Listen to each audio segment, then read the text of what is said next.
Voilà, Mbote Bandeo Balanzia Fimbo na Fimbo News, c'est votre humble serviteur Valdi Tambo. En tout cas, Nenaïf Sarabim Stoya, car Soki Makambo Yarolobela, Ezali vraiment, en tout cas, les toyés. Merci, la patience, et confiance au Bozarano. Ah, la canal, la préférée, en tout cas, ça l'a biso. Et c'est autant de vivre bon autant d'interaction entre Bisso Nabino après avoir coaché ma vidéo en ligne. Suggestions, remarques, préoccupations, propositions. Yango Sara, que tout ça, Moussalango Ndenge, Longobanito Ndenge, Bino Bolingi. Merci, Nabayan Swati Karabiso, tu as commencé par Maman Lisette. Lokangeli Foukou, une femme pas comme les autres.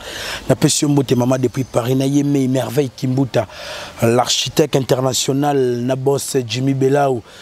Il passe à Bambon, on a bossé à Nyoti, na Epsakibino Bana Congo, Bana Nyon, sur l'Afrique, Bazarbon, on a 4 États-Unis, éparpillés dans 50 États. Bobé Taratou Ming na 4 ya Best of Africa Food Store, et pas Maman Lisette Lobo comme magasin à mon néné. S'opposant à Mwanzala, on a posé à Golia au consommer vraiment congolais, au lia bio beta tout kaka na mams africaine Kinchen, toujours pas Maman Lisette Lobo en tout cas au cause à la décité. Ouais, Bana Congo, Bana Nyon. Sur un Mikili en poto surtout Europe vraiment. Mais vous savez que Madame Olga Kabelo Mokonza Kabelo na kata Bruxelles a zongi à Mabé au Pessimboambo à Boy ouverture et deuxième boutique na salon de coiffure les a prévu bon le 14 mars où vraiment na avenue à Sika avenue de la Chasse numéro 21 à Etterbeek pembeni ya Matongi a poussé vraiment pembeni ya et si ko ébullition ya communauté ça la mara vraiment a osala bongo ba offre spéciale na ba coupe ya osombi moko zumi balé reste ya ba modèle ya ba perruque a bongo ba réduction ya ba 10%. Et surtout, produits cosmétiques, réduction à 30%. En tout cas, Bobeta Tourpa, Mokonzi à Kabelo à Bruxelles, Madame Olga Kabelo, en tout cas, et ça l'a bien. Après avoir que ça va tourner dans parcours dans la ville prophète de Kinshasa, les Nazouibino Thierry Mombana, et puis qu'il y a un paysage, vous comprenez, tout est communication. Vous comprenez que tout ça, avec une tournée sur la concernant, nous avons sur la toile, ceux qui, Shadrach Marayou, qui est derrière la caméra, la même morale, qui a fond la champ, pour commencer notre communication directement à saluer. Bonjour Mister Fallo. Bonjour Valdi Tamboué, bonjour également à la retour. Bonne santé. Ouais, ça va, on est en forme.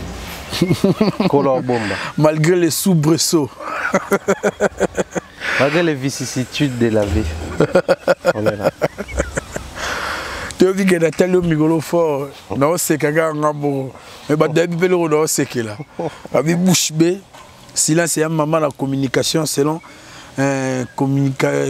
Spécialiste moi la communication mon all mais faut te mettre carac tout le bela tu évolues na biso là la moine temps na moine internet et puis c'est vraiment passer au saranate pour te toucher à moi ba secteur nyonso moko etikala qui vraiment na kati les trio d'Asufa na combo ya Caporal Murumba atika ki biso il y a 5 mois passés oui que information moto car si Liwan a été car elle nous a informé que papa n'a pas tout kundaï donc d'autres on a ça qui vont 5 mois na kati ya morgue na évité la négligence tout ça sabotage tout manque à moyens. En tout cas moi je crois les problèmes sont à tout niveau. Tout comme on peut sabotage, tout comme on manque à moyens, tout comme tout comme désorganisation parce que tout ça, surtout les Congolais. Na bato abotami na génération actuelle, na bato abotama ki liboso. Tu vois comment est-ce que le secteur culturel, toi, les artistes, est tourné. Au départ, même les artistes et musiciens n'étaient pas suffisamment friqués. Bari na mbongote. Mingi po na bango, c'était la passion qui primait na musa bando sala. Bando sala ngo nde bango balobaka la musique ezaki pour le plaisir. Après ekokoma business. Ceux qui musique ils ont plus de chance. Au départ, c'était d'abord pour le plaisir. À combien plus forte raison, les théâtres. Parce que bon, les salles, les théâtres, les salles, les films, les théâtres. Donc, on comprend que papa est la première génération en musique. C'est que papa est la première génération en théâtre. C'est que penza n'est l'autre côté. Oui. Peut-être moi, revenu, moi, permettre de survivre dans la période. Or, papa, ils ont réussi à tracer un chemin où les lobalés qui belé bazoué en vie. Donc, dans l'aspect, moi je dirais d'abord la responsabilité, j'aimerais commencer par les pays. Le pays n'a pas su créer une structure qui permet de pallier les problèmes de papa et la génération. C'est-à-dire, ne serait-ce pas déjà dans les oubliettes. bateau basali vieillerie à secteur moko pour d'une manière ou d'une autre ne serait-ce qu'on récompenser bango tout qu'on accompagner bango dans les dernières heures il y a ba vie na bango pour ceux qui liwa en moto sali 5 mois nous autres moto sali 5 mois en prison réfléchissons des dernières années à vie na ezagindeni ou la dernière année à vie na à no vivre ndeni il mangeait comment il payait besoins réguliers à vie na comment ba frais ceux qui yanda ko soka ndeko fouté là nous sommes les canadiens. Posons-nous des questions autour de ça. Au monde que l'État n'a pas su honorer les généraux et les secteurs. Vous voyez que papa moi ancien combattant au Koufa, dans la génération c'était le tout dernier. Père a même présenté quand le roi Belgique Ayaki. Hommage tout ça là. Maintenant c'est vrai le président de la République mais avant il était payé comme tout ancien combattant alors qu'il y a une classe dans la guerre mondiale normalement pays n'y a pas conditions sauf et pas nabiso. Mais quand il fallait présenter le monsieur Liboso roi Belgique il a même tenu oh il faut lata na bateli na bango kala wana basela ki yango sika ba confectionner spécialement pour lata mais ba s'occuper na été ne serait-ce mo bourse moko boy pour na oloba okuta na roi tala ba ne mutu baloba on a média. Donc le pays à tout niveau de vie n'a pas une politique pour accompagner bateau ba côté peut-être na troisième âge.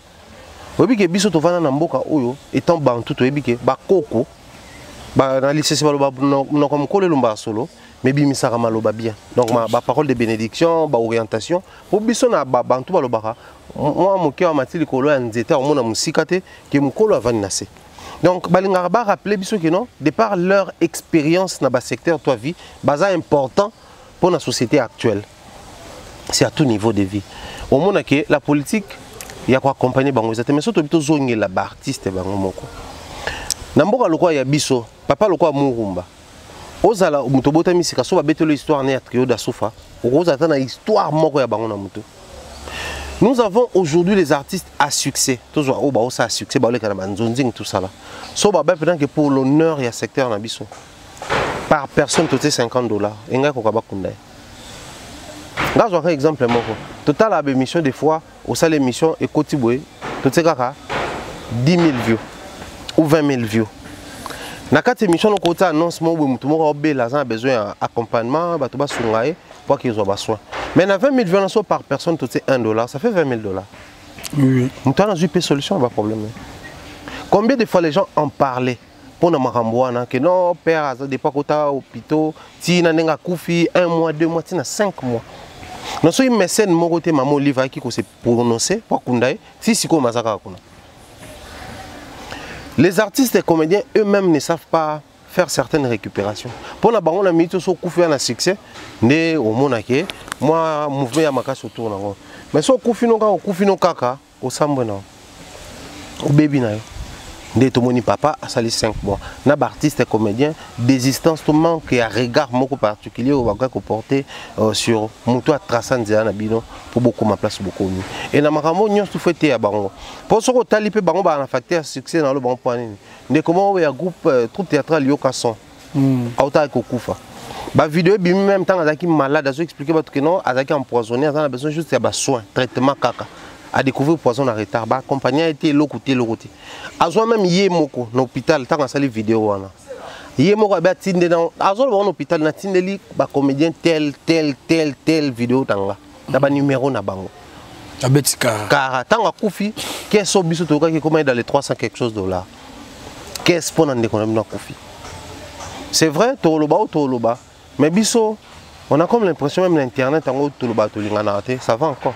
On a tout le monde qui a fait la dernière concert moi qui fait là qui parents na na telle liste moi battu par personne battu $50 battu so battu $100 $20 paye mais des abonnés surtout compter déjà $50 10 personnes ça fait $500 déjà cercle il peut qu'on s'en bat oui au monde donc biso on a comme l'impression que tout biso to comme mieux que ba artiste alors qu'en termes de revenus noir sur blanc bango va gagner mieux parce que bango n'est pas star. Biso tu vois ça visibilité, il y a bastar. Quoi accompagner visibilité, il y a bastar. Activité, il y a bastar. Mais pourquoi ce système là en froid sur le camo et talibino? Pour la roue tourne et elle tournera. Sur le leza papa Murumba pour comméler na soir et à carrière. Qui sait peut-être mort pas un succès lelo et qu'on même peu na soir à carrière. Mais aussi na artiste dans 500 on a biso tout. Avec papa, je ne connais pas trop sa vie privée. Bananaye, au moins la vie privée on peut combien comme ça liste tout ça là dans votre banque la vie privée na bango. Mais azaipe na bana, sûrement azaipe na âge on a beaucoup un peu déjà na bakoko peut bazu moi âge. On a l'obligation d'investir autrement ou différemment dans la famille na biso. Basa la te wana kaka po yo yebanaki toko kunda ote il faut batu ba otsama boko. Pour la famille pe nga pe na mito so na tezolo likolo. Webike sans avec ou sans contribution à il y a médias tout ya ba culturel pas kunda bonga. Si. Ma famille va s'organiser ba kunda bonga. Nous devons aussi avoir des familles. Famille te ezalaka ba no bilan c'est bien non. Famille mon kako bazo porter yo pe na motema.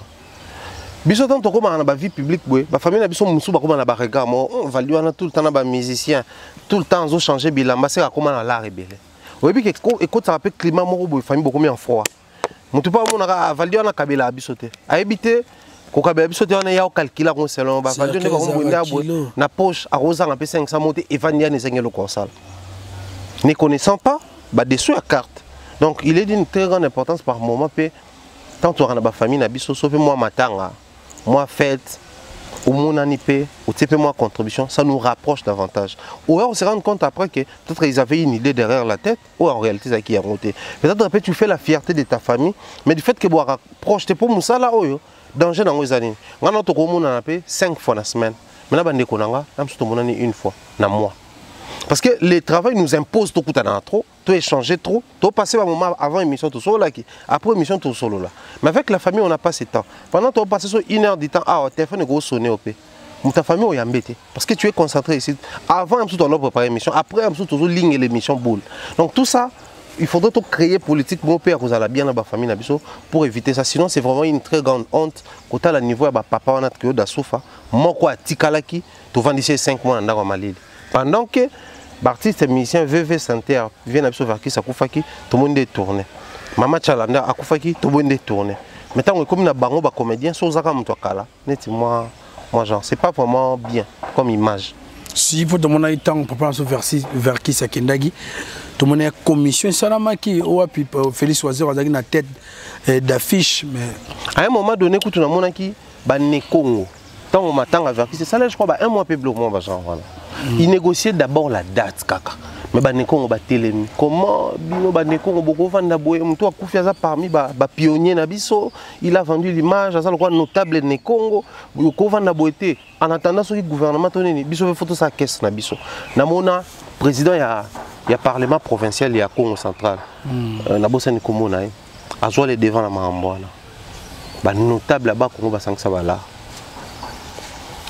Mais baneko ba mona été que papa Murumba kufaki soki aza neko to ba notable ya kwena que non aza pe parmi bato yo ba mabiso lelo chaque tribu loin de nous l'esprit de tribalisme ba comment qu'on s'appelle ba récupération na pour nous valoriser pe na kwena bino mutu mo pe boya sali bino pe mo honneur tout monde ba luba ko élever mama chala mona tout monde ba na mongo to ba tété la ko élever papa ba na mongo ba to salongo pe susu na fali c'est pas le tribalisme en soi mais c'est une manière pour na bango yo za na pe fier na moko ya ressortir ça na bino o akepe moi liboso donc qui a dit que Bandoule Kozonga te chez Djonga 3 azongeli base naye na Paris oyo yesika bozalaki kolia komela pe koyoka ndule na niveau ya 2 fois te boyeba ke bilenge zongi na Paris na niveau ya kosakana te chez Djonga 3 awa chaque week-end bilenge zongi ya ndule à partir ya le 17 février 2023 ouverture officielle ya Bandoule Bokozwa chaque vendredi Suzuki Luzubu 4x4 grands chanteurs de mon pays à partir de 20h jusqu'à l'aube. Pe samedi, Bokozwa CNN Alligator na baninga tout awa boko sepela joli kitoko. À partir de 20h jusqu'à l'aube. Pe dimanche sombele souka bisanga. Bokozwa Nokolias, Emile alias de Mingongo, la voix qui cloche et longo na wenge. Poussana tovanda en matinée live. Oyo eko banda à partir de 18h tina minuit. Kasi tunanga inini. Kaka soki Emile Silesi. Mbala moko night club to boîte et fungwami à partir de minuit. Ti ba 5h avec DJ Bobo. Oyo akosepeli sabino na Bandoule pe na ambiance ya kitoko. Malolo.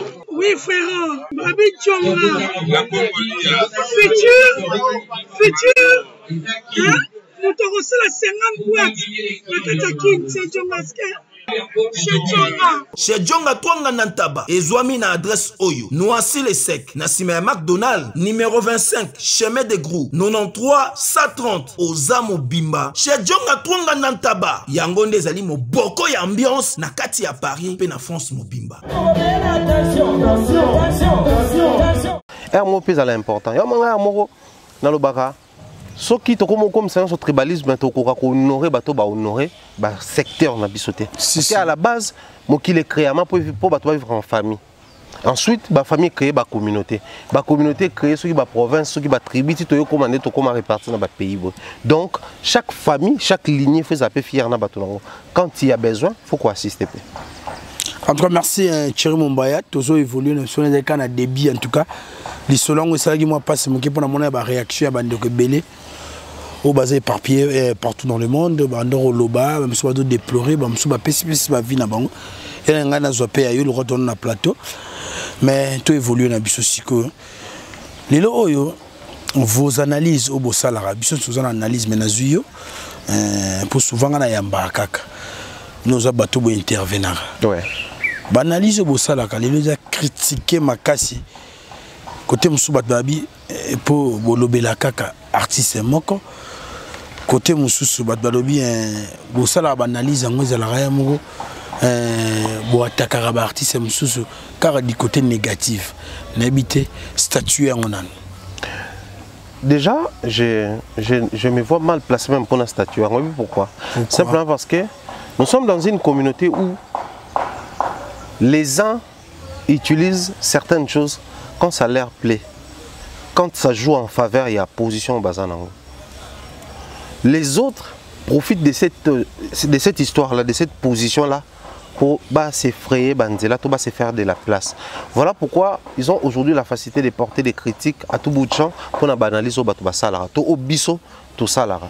Mais pour ce qui est des analyses, là où il y a les vrais, les faux doivent exister. Là où il y a les faux, les vrais existent. C'est d'ailleurs pour ça que nous avons la possibilité de faire la différence entre vrai et faux. Mais aujourd'hui, faire une analyse constructive, quand est-ce qu'on parle de radicalité, analyse les autres juste, avec justesse. Analyse les autres, c'est pas magique, analyse. Mais quand on fait une analyse sur un fait ou sur ils ont observé d'abord à la base, ou étudier sur base de déroulement et loco. Ce qui déroulement et loco, on est à l'encontre du déroulement normal, analyse la photo critiquant négativement parce que déroulement est bien. Mais ce qui déroulement n'est qu'à la normale. Analyse un peu faut encourager pour que déroulement est à la normale. C'est plus que simple, Valdi. Aujourd'hui, dans notre pays, ils vont dire que l'analyse Nabino, c'est pour ascenser un seul artiste et dénigrer les autres. Ben, je crois, partons d'abord de la définition de l'émission d'analyse d'actualité. L'émission d'actualité. Nous analysons sur les actualités. Alors, n'est autour de Papa Murumba parce que ça fait parler la toile. Comment on ça 5 mois? Nettoyer, faut que tu mettes le bateau, ça c'est 5 mois. Bateau tout dans le secteur. Les gens qui pouvaient faire quelque chose, faut mettre le bateau. Ah, on analyse bien. C'est là où la méchanceté des uns et des autres. Donc, net au lobby et les artistes et les pays et la structure et ceux qui parlent en membre culturel pouvaient faire quelque chose pour nous éviter ça.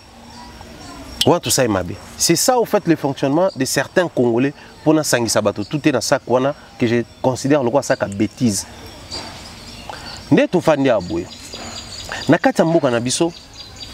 subissons ce qu'on appelle la généralisation abusive.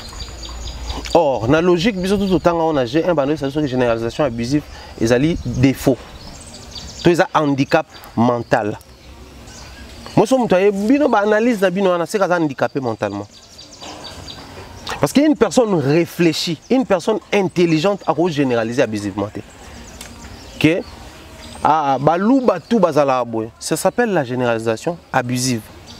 Parce qu'il y a toujours une catégorisation, il y a toujours des particularités. D'ailleurs, dans le verbe, l'exception confirme la règle. Si. Donc, il faudrait qu'il y ait exception pour que la règle au pour la batutelle et à la boue. Maintenant, chez nous, on a du mal à voir ces exceptions-là. Parce que tu lignes, tu généralises abusivement. Bah, analyse au finga. Mais tu vas faire face à une personne qui te dit ça alors que depuis au banda analyse na au finga mutute. Ça tu dois l'accepter parce que parmi vous il y a des ceux-là au bazo finga. Non. Et ça abusif comme comportement. Comment va toi nous généraliser bato bon? Certains vont dire mais binomo pe faut banda ko sanctionner bato ba finga mais attendez, Valdi. Na olinga leona profiter dans le baron. YouTube en dehors ya Rosala. Espace sur plateforme et à communication et tout, c'est un business. C'est un business tout ça là dans YouTube. Or, principe à business ces années, bah investir ça, place aux arabes, ma belle est beau taka. Ce qui, bateau bata l'arabiso, ils ont du mal à sanctionner ceux qui insultent. Biso siko bateau to insulte, te photo ni ma chapeau non, non. Oh, comment on vend d'aboué? Moutassay par exemple publication, que tel, bozo sala, allégation na vie nanga, bozo loba bozo sabou. Et tout le monde trouve ça normal. Alors que certains peuvent sortir de leur trou comme nous, on a dit bon, ok, sortez-moi c'est une émission où j'ai fait des allégations sur ta vie privée. Et à ti. Mais puisque parmi les non cités ou précités, bah comme monsieur Zana Maramouana, nous sommes dans un pays de généralisation abusive, de généraliser. C'est ça les mal. Je commence d'abord par là. C'est ça les mal congolais. Et malheureux que tous les alliés, dans le secteur tout maramouane salama. Tu verras dans la politique, tu verras dans la musique, dans le social, dans tout bon. C'est-à-dire ceux qui n'ont pas par exemple Mesa, Bino Bobuki, Bino Tan, en même temps il est connu normalement à Bouki. Maintenant les autres ils subir pour l'année parce que la musique congolaise, surtout pour tout le analyse tout ça là, les penza. La musique congolaise a réussi pendant toutes ces années à vivre ou à cohabiter avec une presse fainéante. Et c'est cette presse fainéante qui est cajolée bango et dorlotée bango toutes ces années. Dès lors que Batumoro Baye qui commence à relever des choses, où tu as une source, ça dérange. Et ça doit déranger. Tofande Aboué, na bango ata 1000 fois au silica, déjà toutes les façons, moi comme babatou comme kanda makas. Tofande na mboka le roi Congo. Un pays de musique s'il vous plaît. Où tu as influencé ba pays frontalier na biso karaté, mais continent na biso na musique. Sous notre ciel ba musique nous est bimi parce que ba marié ba style na bango na style na biso. Nous ba jouer biso ba dérivé yango. Ba créer là un style propre na bango. Dans un pays de musique comme ça, pourquoi toutes ces années on n'a jamais vu les culturels ne serait-ce apporter une petite touche dans la musique nabiso. Je m'explique. Au vent un artiste te sort à 10 disques d'or. 10 disques d'or, il fréquentait, il s'est frotté avec les légendes, les musiciens des pays moussous. Les invités venaient ici à l'époque, Shaggy, Papa Michael Jackson, des grands culturels, bango peut avoir des disques d'or.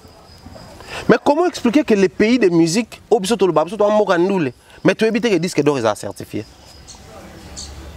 Tu évites on peut comprendre l'ignorance et ça étape niveau de vie. Parce que c'est quand on commence à savoir ce qu'on ne connaît pas, on commence à savoir. C'est-à-dire dès lors qu'on a dit Nabi, on a dit que c'est un pembe, déjà parce qu'on a dit déjà que c'est mouindou. Donc, on a ignoré dès lors qu'on a ignoré l'hôtel, on a dit dans notre pays, ils ont ignorance. C'était parce qu'ils étaient en face d'une presse fainéante. Ces artistes et musiciens qui prétendent aujourd'hui qu'ils banalisent un choix, ils ont un disque d'or non certifié, ils ont fake.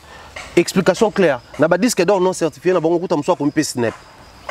Aucun répertoire à snap a été. Donc, il y a un snap et zalara. Mais puisque il y a une presse fainéante, ils ont vérifié. Bah on va présenter on a RTNC, on a RTVS, bah chaîne non seulement Awa mais Libanda Congo. Maintenant essayez de vous poser cette question là. Comment est-ce que les étrangers nous prenaient à l'époque? Parce que ces étrangers avaient de l'avance sur nous. Bah il y a déjà qu'il y a des répertoires aussi, bah tout le monde dit que d'or il y a X ou Y, tout que vérifier. Tant bah non vérifier qu'on a beaucoup de certifié. Ah bah non le bani. Ah ils ont et les cannabis mission, bah tout ça c'est un peu bah soirée, bah fête. Dès lors que Bisoto y est, ça va vérité ou mission ça pendant plusieurs années et bota problème. Il y a une analyse d'amener à Mabé, bino boté les mela kaka. Mais tu côté les mela ténengeni pendant que bino boko sa kaka. Le choix est clair. Soit Bisoto s'aligner dans le cause, soit Binobo s'aligner dans la vérité. Parce que certains musiciens réussissent à dompter les fanatiques. Au point que les fanatiques peuvent se permettre de dire est-ce que l'équipe musicienne a envoyé Maramoutel? Oui. Et c'est un péché de dire que l'équipe musicienne a connaissance culturelle. Alors que Bisoto analyse, il y a sport. On te parle de Tony Yoka, pourquoi perdre, expliquer sur comment est-ce qu'il fallait travailler, parce que combien de niveau tel boxeur États-Unis, tel boxeur Angleterre a travaillé à préparer les conditions réunies à éviter qu'il combat tel.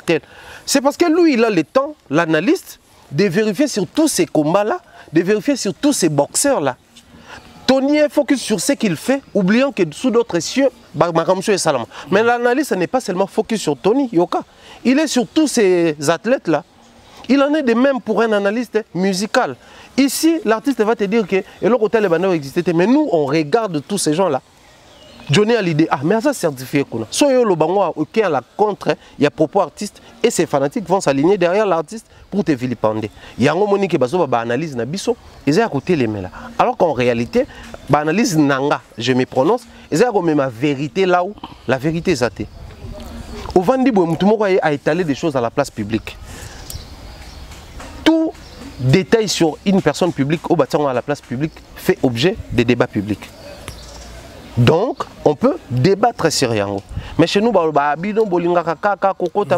privée à bateau. Dans notre pays, il y a une mission locale, Fashion Week. Et Fashion Police. Soirée pénale, tapis rouge aux États-Unis, Beyoncé, Jay-Z, tout baillé. Et Sili, lobby nango, Fashion Police. Émission na bando détaillé, accoutrement à moko. Avec bakola la taille de CDP comme des saucissons. Émission télévisée. On analyse sur l'accoutrement, on a expert. Il y a bilamba. Ça n'a pris. Ça va pris na soirée telle fallait pas marier on est là tel en principe et zalarabou. Et là na yo sombi na mbongo no me ba parce que ba lata kango bongote. Ah so ça va mission que non beti no drill bien mais par rapport à voir non ça yo ça que yo les qui na musique. Je n'ai pas envie ou je ne suis pas dans l'obligation de savoir chanter pour critiquer une œuvre. Je dois avoir la connaissance, il y a principe, il y a œuvre en Kendara. C'est le problème chez nous Valdi. Et que vous le vouliez ou pas, ça va continuer ainsi. Puisqu'ils ont réussi à dompter et la presse et les fanatiques, il faudrait qu'on ait toujours cassé à go, casser on a fait soi. Faut pas finir biso, faut pas msuba tomboka, faut pas msuba peksa na ba komo na bango. C'est avec le temps que les gens vont finir par comprendre que non, prendre exemple sur telle personne, c'est lié aux actualités. Entre nous, soit dit, nous sommes dans une communauté où chaque génération a connu l'artiste le plus consommé, le plus demandé. À l'époque, période de Mopao, période de Moko Wera, période de Moko Jibé, période de Moko Papa Wemba. C'est périodique. Bataboulé, Bakonitra, Batana Bango, docteur Nico à l'époque, ils étaient consultés pour Bayemba Nzembo ya table ronde, indépendance, Bayemba indépendance, tcha. L'été Luki Bango pour Bavana la table ronde depuis Bayemba. À l'époque, ne pensez-vous pas que presque on a le Bélabon? Parce que Bango Bazaki n'a premier plan. L'artiste qui regorge plus d'actualité dans Mboga Nabiso, tout ça dans la décennie, c'est Fali. Quand on passe émission à émission pour parler de lui, ça doit déranger comment? Ça va déranger simplement parce que nous avons placé Liboso, la polémique et puis musique Nassima. Or, on ne place jamais la charrue devant le bœuf. Très bien. C'est le vrai problème qui gangrène Namilien Nabiso. Alors, bateau c'est lamenté, bateau critiquer Biso et tout. Moi, je préférerais encore sanctionner ceux qui insultent. Laisser la place à la vérité, na bateau bazolo ba vérité. C'est alors que tu sauves musique nabiso. Parce que les lots, tout comme tel moutou, on va dans Namboka le Congo balo bakeno, papa wemba zana disque d'or certifié des États-Unis. Aucun n'a obeti papa wemba émotion comme boizate. So yo le bon na TV balo ba yo bino bolingi bo amoindrir papa wemba pas beaucoup misafali mais attendez. Les disques d'or donnés par les producteurs, il en a. Mais les disques d'or certifiés par les États-Unis, il en a pas. Oui. C'est une pure vérité. Cette vérité-là ne doit pas blesser les gens. Mais ça doit plutôt motiver les Inosbi, les Gezmawete. Dans le mouvement, dans le secteur, il faut rafler côté Kunat. Disque d'or, c'est lié à la vente. Vente, il faut la suivi, il faut dire normalement. Toutes ces années où nous avons vendu notre musique en Europe, auto-influencé le pays même dans la salle mythique. Pourquoi les musiciens ne décrochaient pas des disques certifiés? Parce que notre cas illégalement. Ce que le lot révélé, c'est aussi pour booster mitou ya diaspora en lieu et place de toujours acheter allez acheter dans Fnac pour te permettre à artistes nabiso à la compter parmi les détenteurs et disques d'or certifiés. Si. Mais bilo quand on pas nabiso ça dérange, pourquoi? Parce que les gens nabiso sous prétexte que vous parlez que des Fally pour pas bien. Ah mais si c'est Fally qui dérange, polémiquer entre vous et Fally. Faites en sorte que vous ayez plus d'actualité.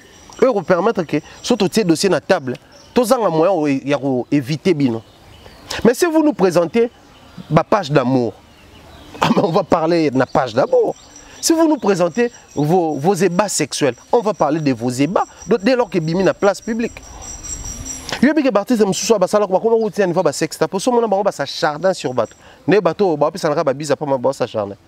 Simplement parce que les gens ont aujourd'hui cette haine-là contre Moutou Nabango musicien et ils veulent nous faire porter les chapeaux.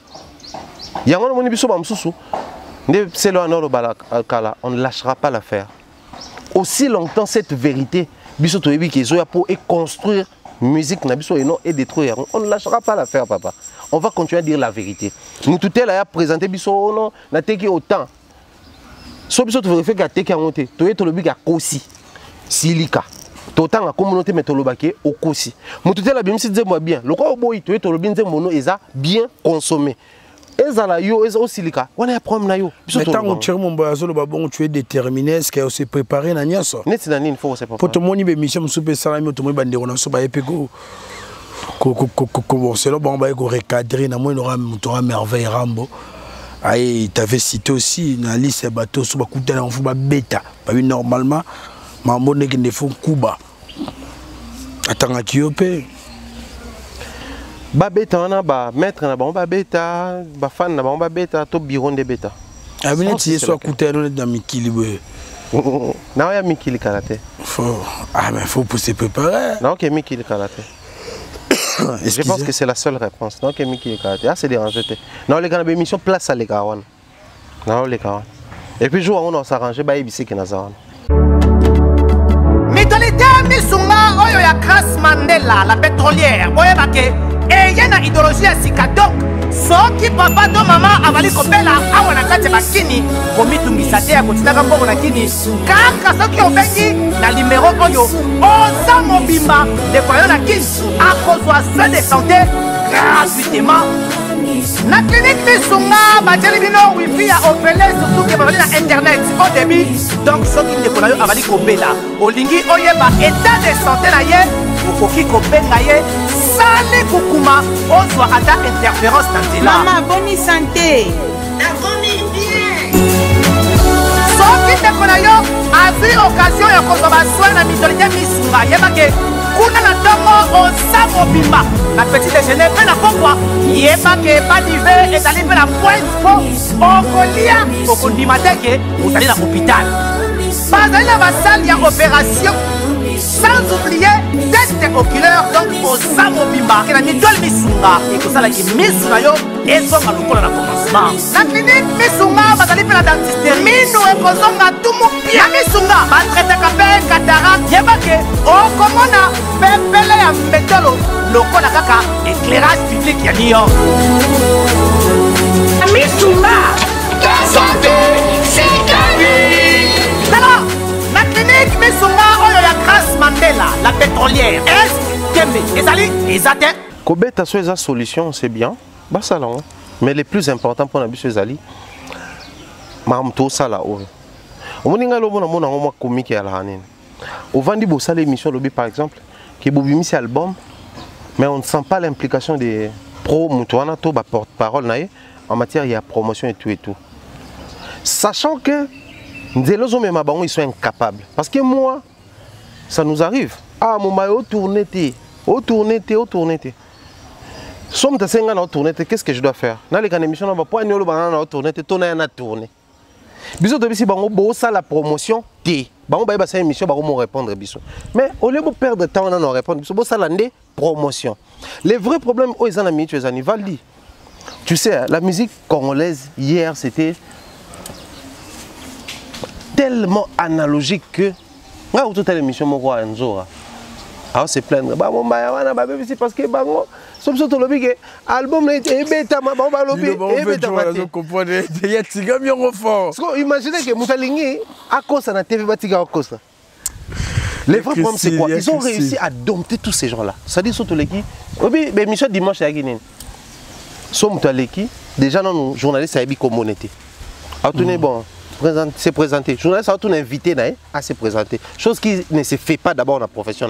Tu dois avoir les profils invités nous déclinants. Si. Que je vais recevoir telle personne qui fait telle chose. Il est porte-parole, il est artiste et musicien. Mais quand il est là, papa, je suis outil à piocher pendant compte orchestre. Bana kin bana brazabi no mon boy bito beta qui semaine passée. Poudre belé a ofi bambebo. To beta qui semaine passée plein à craquer album na bino so album on a beaucoup ta bilo kwa sika. Biloko sika nini plein craquer preuve wapi. C'était un barrage album na bino so ya beaucoup ta biloko sika. En tout cas mère na tel tout ça sans oublier. A Robert a 700 oublier l'émission moko. Sans oublier cosa une fois. Oui. Mais sans oublier. Et c'est cette politique là ne ba imposer qui na musique na biso. Tout était facile.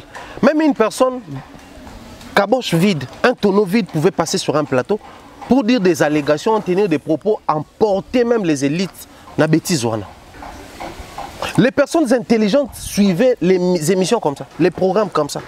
Que nos bana kin bana brazabi no mo boyebi abon na biso to bima, de to za boye da mito da to teki 100 000 exemplaires. Mais aujourd'hui, comment faire pour venir dire que tu teki 100 000 exemplaires? Tu teki yango wapi? Oh na suki na Fnac, to na Fnac total nombre de ventes en bango. Oh to teki bango ba SACEM. Oh na imagine que mutalo ba teka na SACEM. Ya lokola na teka ki na Sokoda. Na Sokoda ba teka eloko te. SACEM eza pour na ba protection ba droit d'auteur na ba droit voisin. Mais bango ba lobara disque d'or certifié par SACEM. SACEM a yebi mamba ba certification te na monde. Mais si dans un pays comme ça, que nous estimons pays à intello, pays à batou bazana musique, faut toi admettre biloko bon côté. Tant que longoli batuna emprisonnement wana, dès lors que tu dois apporter vérité, batou lo ba comme une incapacité voire même une impossibilité. C'est-à-dire alors le banen qui disent qu'il est bêta danger. Pour tout tourner, place bêta danger, total à streaming. Tu es ba site tout ba auto benga ba plateforme légale. Il y a téléchargement, tout comme il y a vente. Streaming, au Congolais, balinga mingi, YouTube. Tu sais, na YouTube, beaucoup na combien de vies. Spotify, beaucoup na combien. Deezer, beaucoup na combien. Tout na ba question na nyonso. Sikoyo, ayebike, so na kekuna na secteur wana, na maîtrise nango, non seulement na maîtrise nango te, mais mamna lo bapé za lokuta parce que tout est vérifiable. Automatiquement, ayebite quoi dire à la télé pour faire la promotion. Il faut à ça, il faut répondre ne bino bateau boloba vérité. Pendant ce temps, ok, on se lance dans ces jeux-là. Ping-pong. Na beti ou beti. Na beti ou beti. On reçoit 10 émissions sans faire la promotion de ton album. Si seulement les artistes et musiciens étaient sérieux, certains artistes et musiciens étaient sérieux, ils allaient déjà commencer à faire tomber toutes ces têtes qui ne servent à rien. Bah même pas babouche trop. Et babouche trop par moment, ça a l'air important quand on attend moi les dessous. Bah ça même pas babouche trop. Parce que aujourd'hui, il faudrait insister, marteler sur le fait que Makamboza tournait la toile, en ligne, aller acheter en ligne. Tu as la peau au somba, ça la rabouille. Pour la zone, ça va ça la rabouille. Donc, tu as l'ingé, tu as l'ingé, tu as l'ingé, tu as l'ingé, fort. Mais quand tu fort, par rapport au niveau artiste, tu as le nombre de streaming, tu as le nombre de ventes, tu as le streaming manquant et tu as le nombre de streaming tel et tu as vente tel. Pour que le disque d'or certifié, il faut un streaming comme on a autant, une vente comme on a autant. Bino boye ko la musique en ligne. Est-ce que tango à l'époque Maya banda ko beta, est-ce que banda côté comme na Spotify, mais Maya c'était de quelle génération? C'était de quelle époque? Est-ce que ce qui n'a pas fait, Maya n'est bêta et bêta na banzem, ndemo na banzem na lelo. Les gens trouvent toujours des excuses pour justifier la limite bazanango na oteka lelo. Maintenant vous voulez que bisoto ko makovanda, tout ça tardez pas bateau qui ne servent à rien aux côtés des artistes.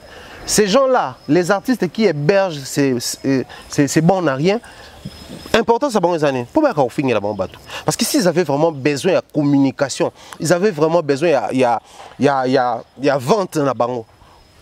Na telle émission mon boy, na moni mon ba l'équipe a validé.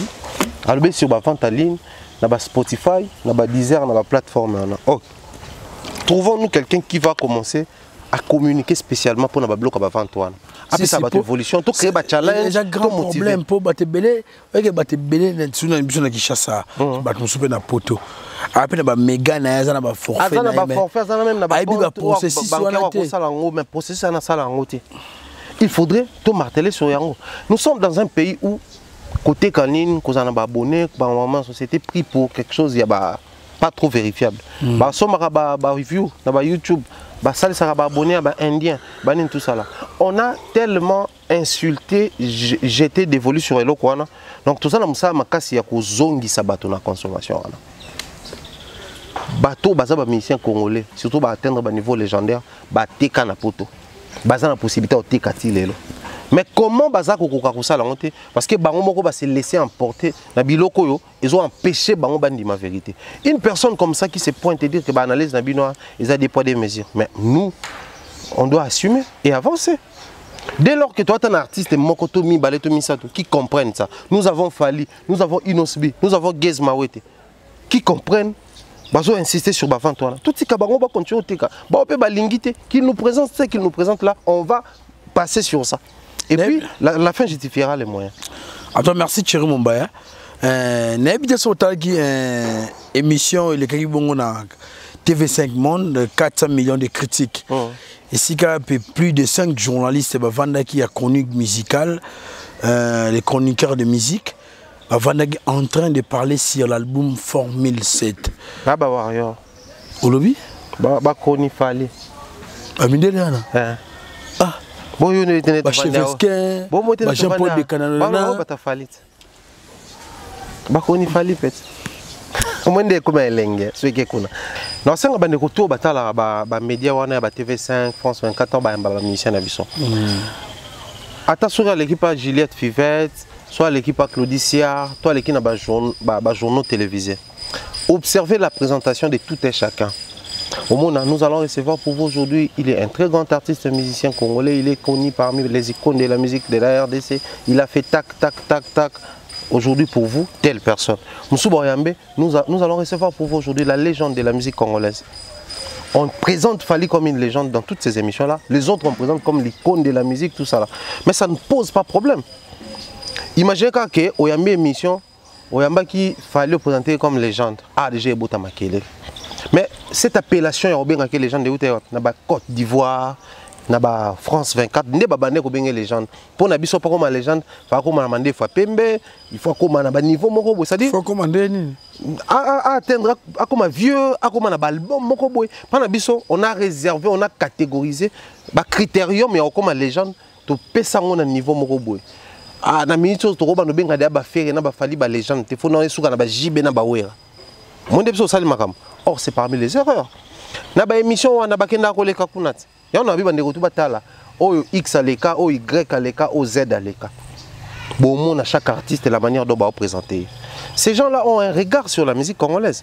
Si si. Ils ont aussi une perception mais sur les plans international ou à l'international.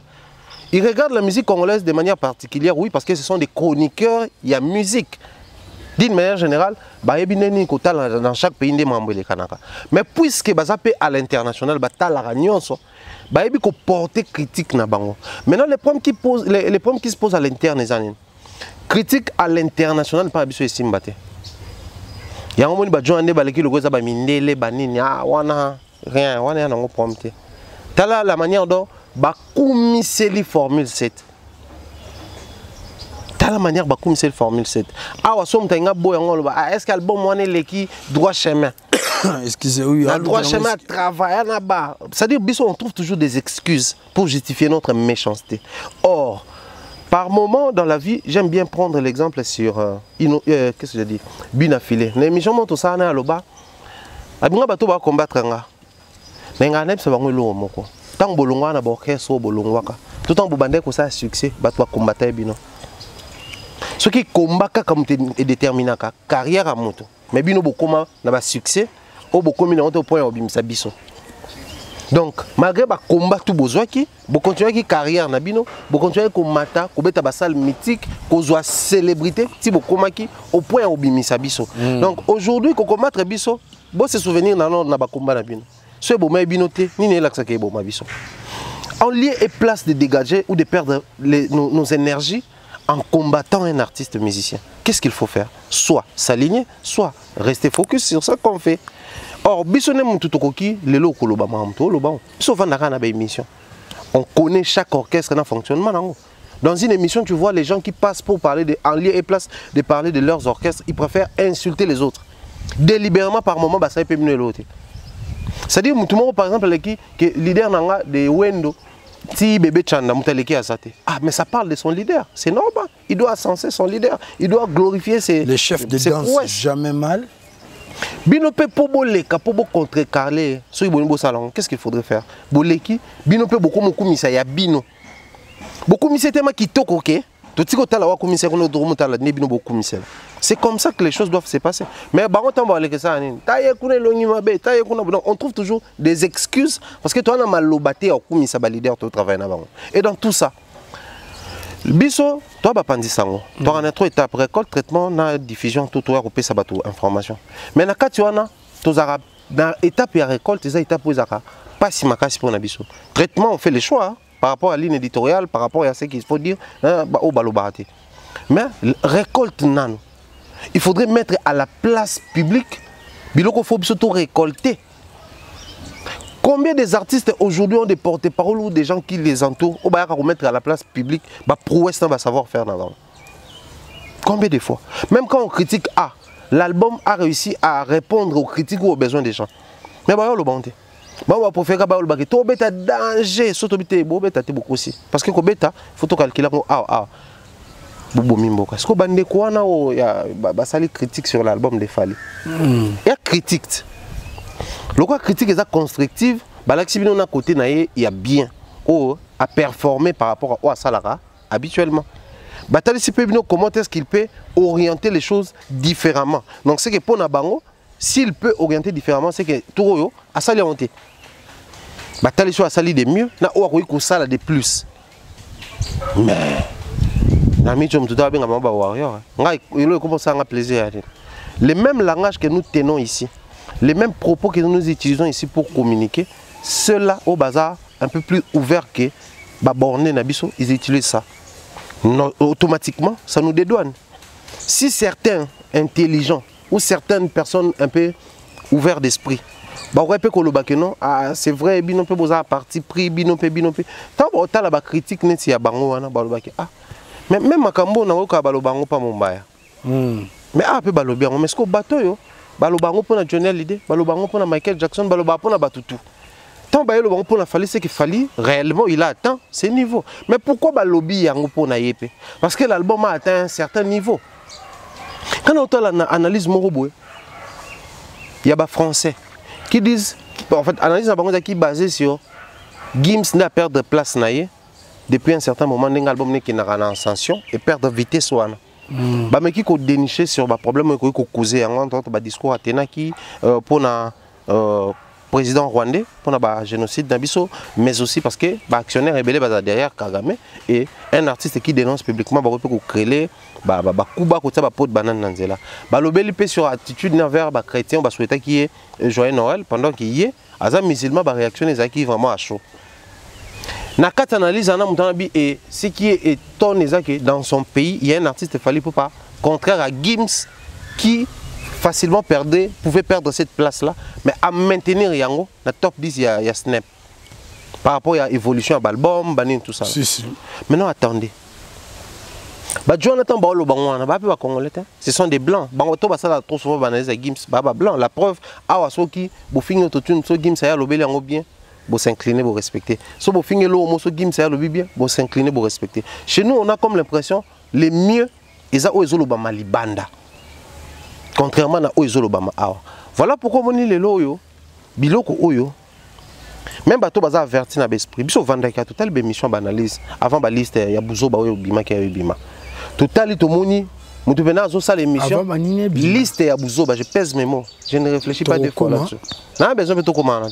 C'est juste un exemple à passer en tout cas. On a besoin même pas tout comme la mamboana. Mettons on ba liste buzo bon moins que na bloba ne bandela généralisation abusive.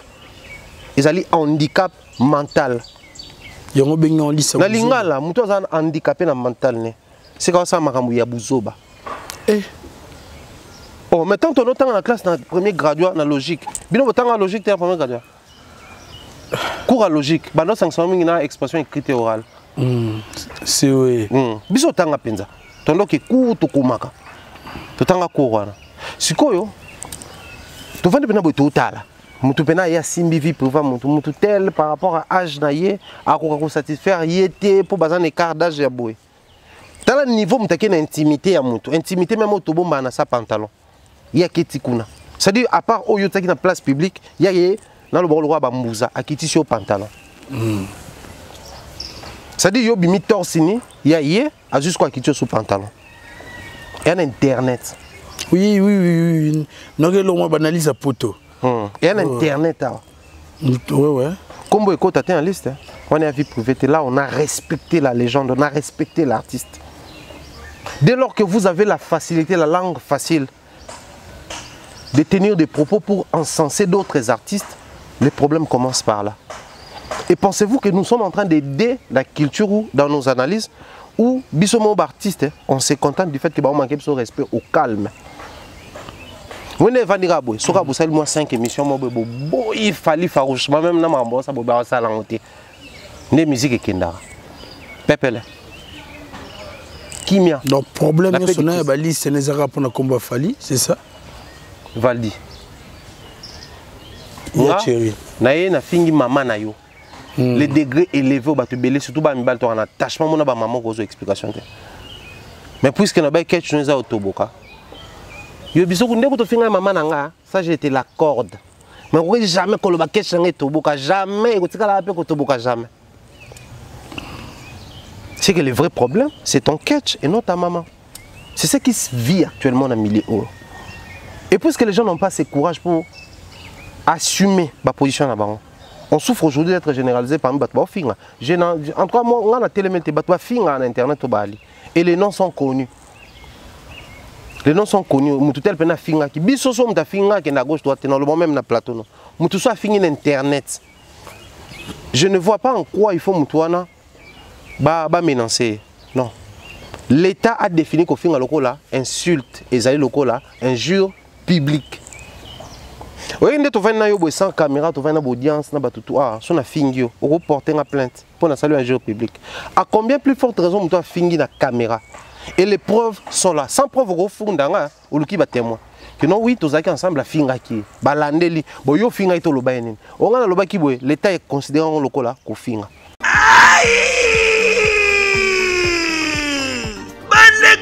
Bolingo, Yokelanga Eloko Oyo, KLP Distribution, chez Luc Koulapa.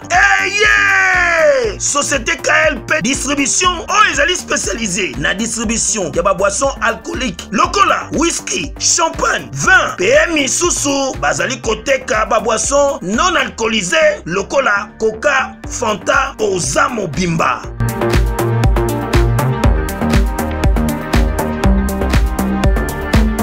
Zomi en l'île de France, Oyo Bazali kosa la distribution partout. Mingi Penza, en l'île de France, livraison, ti bisika nyoso kolinga, on a salle de fête, on a ndaku, on a dépôt, bisika tout au kolinga, Ozamo Bimba. Benga Bangona numéro Oyo 068 54 17 740. Société KLP Distribution, chez Luc Koulapa. Yangonde Fandisi Masolo, y a spécialité distribution, y a boisson alcoolique, non alcoolisée. Et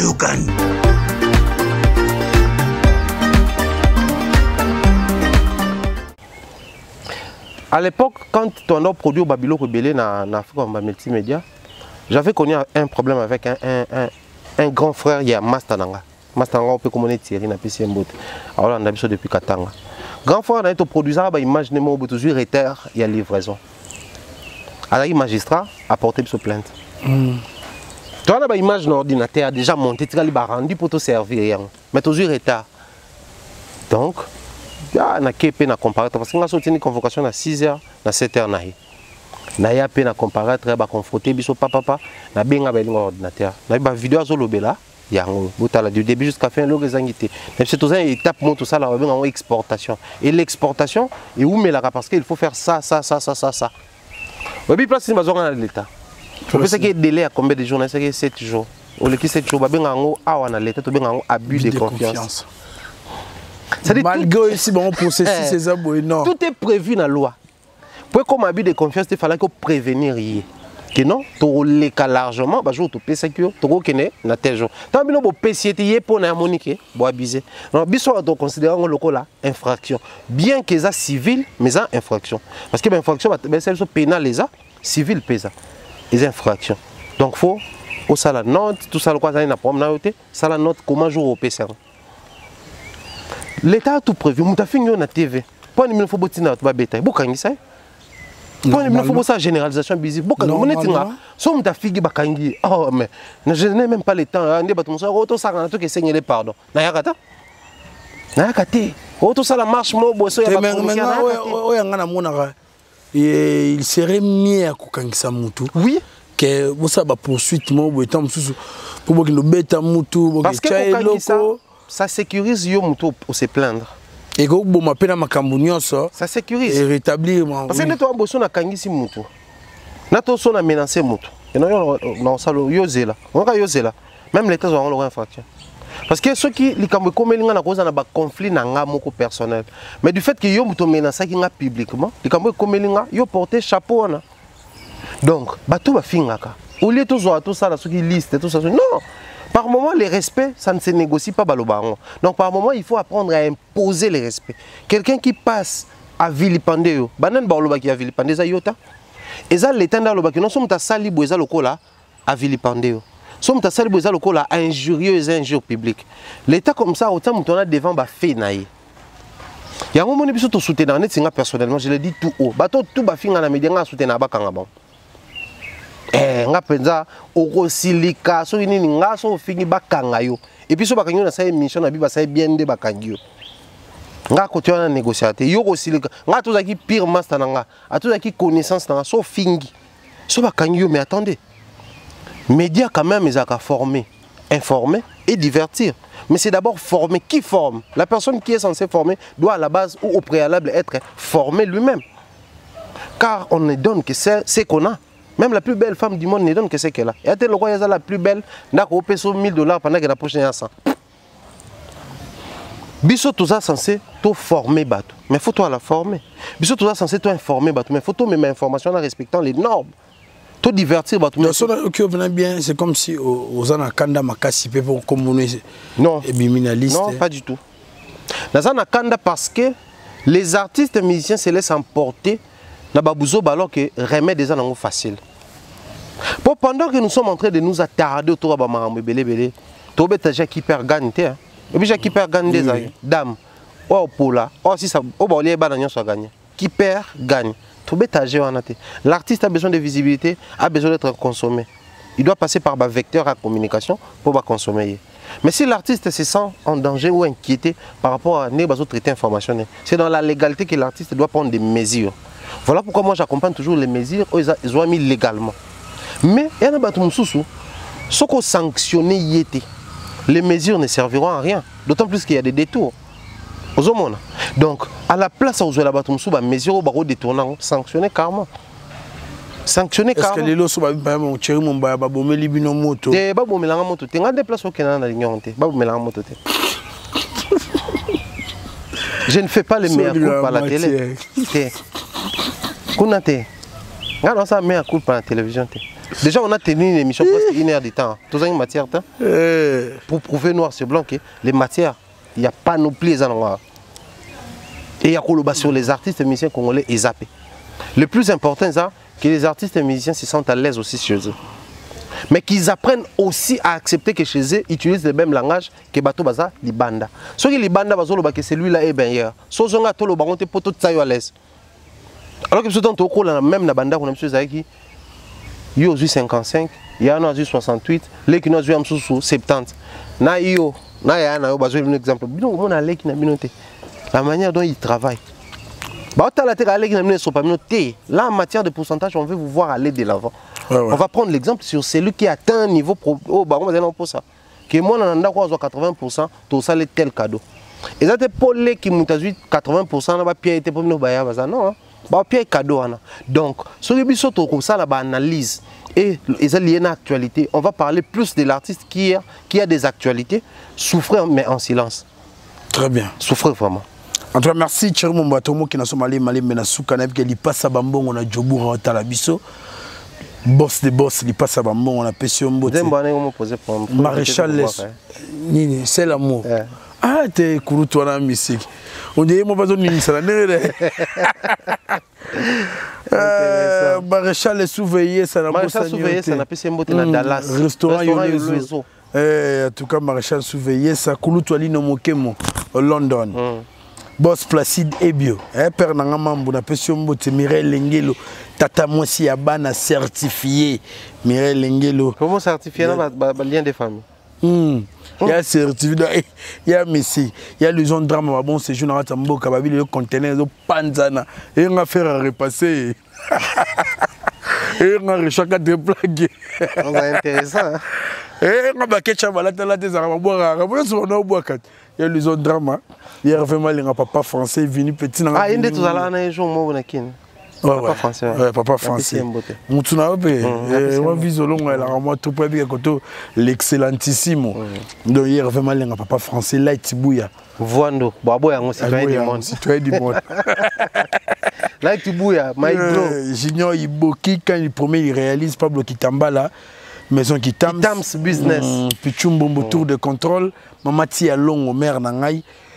Papi Leroy, carte illimitée na Pession Mbote, Steve Sombo, leader, Njili, Kitogos, Nani Sugi Basket des continents, Bozaï Belair, au Sarandé, Botalazo, Kevin Bonioli, l'ami intime de l'aristocratie, l'ennemi géré de la pauvreté, boss Jimmy Belair, boss des boss. Tout comme il y a un souka Thierry Mombayame, tout le monde est là au moins, les gars, il y a un week-end, tous les cas. Au fallait la peine, il a couffé, oui, bien. Tony quand goûte toi là, te koufi, na pesi mbote ya mbaki bongo. Ba musicien fali na ba musicien ya Eric Watanabe na plateau moko. Et c'est tout le monde qui battle vraiment ya musique. Au lieu des alaraya mo ba finga naka en tout cas initiative nga na mo na ma bete sauf que na raison de la moni mutu na mutu zo jijongo ndenge na ye nde balobaka sans tête sans envie. J'aime l'initiative parce que ça va permettre à ce que Bitumba y a promotion comme liée à la classique. Et ça va aussi pousser les artistes et musiciens à faire aimer Banzembo Nabango. C'est vrai, de nos jours, c'est presque impossible que ça on a des leaders, mais c'est possible que ça on ait tout le monde qui les musiciens vont travailler dans Fali, les musiciens vont travailler dans Héritier, ils face à face sur un plateau, ça l'échange de la musique. C'est-à-dire une émission purement musicale. Où ils ont puisque ils ont parleur, mais ils Mbappé, puisque ils ont chanteur. Seulement, aspect dans ma c'est plutôt il faudrait réorganiser les choses. Mon place antécédent, moi, Salamaki, et casser même la bonne ambiance. Parce que là, tout le monde qui à la fin, il casse la bonne ambiance parce que quand divers bâtiments bah pour moi au finga dans la précédente émission na bango. Toi bah écoute na boye par malchance bah écoute na bateau au finga qui. Et ça dit que on doit répondre au boye et puis il t'impose attitude mon finga tout côté en face, côté des propos aussi au benga ibouesque. Nawak et bimaki. Donc ça l'a peine bien. Après, je crois Natala et le monde en remarquant haute autorité des médias comme le CESAC, ils ont un œil très regardant dans les émissions en caractère politique. C'est vrai, c'est une institution d'appui dans la démocratie. Mais la démocratie, ce n'est pas seulement quand il y a trait avec la politique. C'est aussi tout ce qui a trait avec la société. Bon, pour réguler le secteur dans les médias.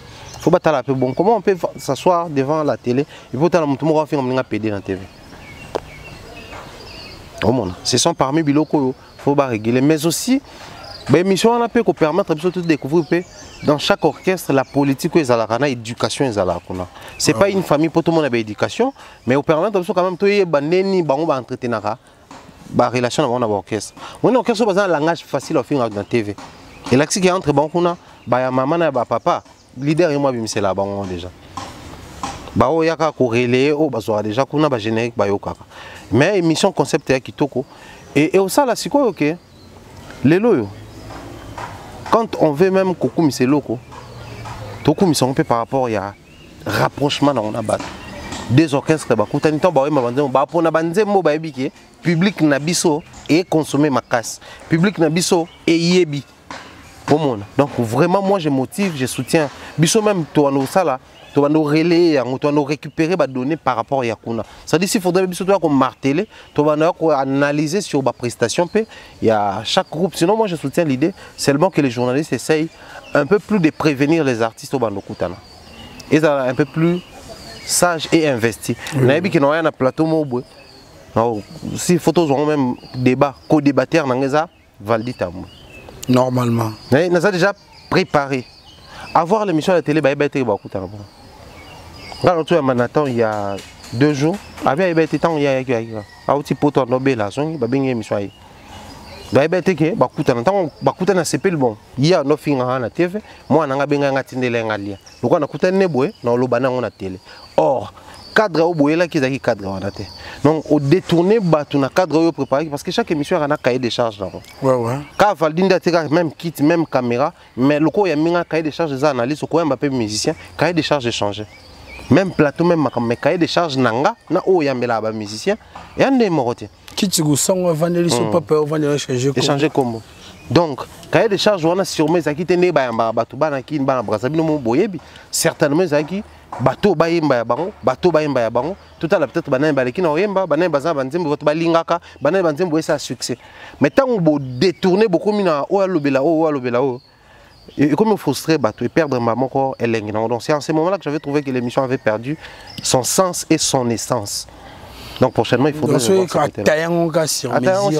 c'est un très bon concept. En tout cas merci Thierry Mombaya, merci l'assistance il y a audience Kalonda, merci à Shadrach Marayou qui était derrière la caméra, merci à l'équipe Nios Film na Fimbo. Yemo Ken Penama Kizembe, Aïdor Bouka, la petit frère, Whisky Wishia, petit Nanga Makongimbi, Naba Nios, la Kinda, Naba Nios, soutenir Abisso, Venangai Second Hand. Merci à Kouloutou Nanga Luzon Ambata, Babi Second Hand de Makambo. Yoso bien on a conseillé na biso bena Fimbo na Fimbo ya Luzon Ambata. Donc ça toujours atteindre Betty Kara lelo mais le to bossa na té donc ya Luzon na pession mbote. Na biso so appelle moi Batuno pe. Vous avez Batuno ba maman Lisette Loboko. Mère Lisa. Mamsik African Kitchen. Il y a mémoire Boudim. Food. La pession mbote à Bernard Chamala depuis Soudan. Bien de bonnes choses à toi cher frère. Salutations comme ça. Na Mireille Flore Oyona, Irène Biuma, je pense à Mère Siko, la première dame de Lausanne, on a Mère Nabiso. Rich Andy, Mère Rich Andy, un enfant pas comme les autres, on a grand prêtre Gobelich, j'avais Maréchel, on a Pessimbo, on a Mère Nanda. Sinon, merci pour l'invitation. En tout cas, merci vraiment, si vous avez commenté. Commentaire yango sala keto bongisa soki skebe bakezalaki ou soit tout bakisa. En tout cas, ça va vraiment kitoko ya santé. Merci à vous s'abonner sur massivement la chaîne Nabina.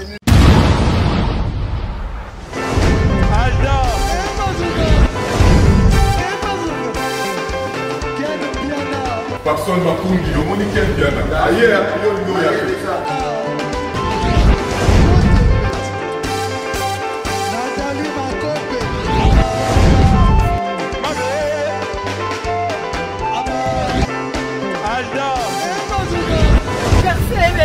Fali à on va te là qui a donc malambo qui est bien.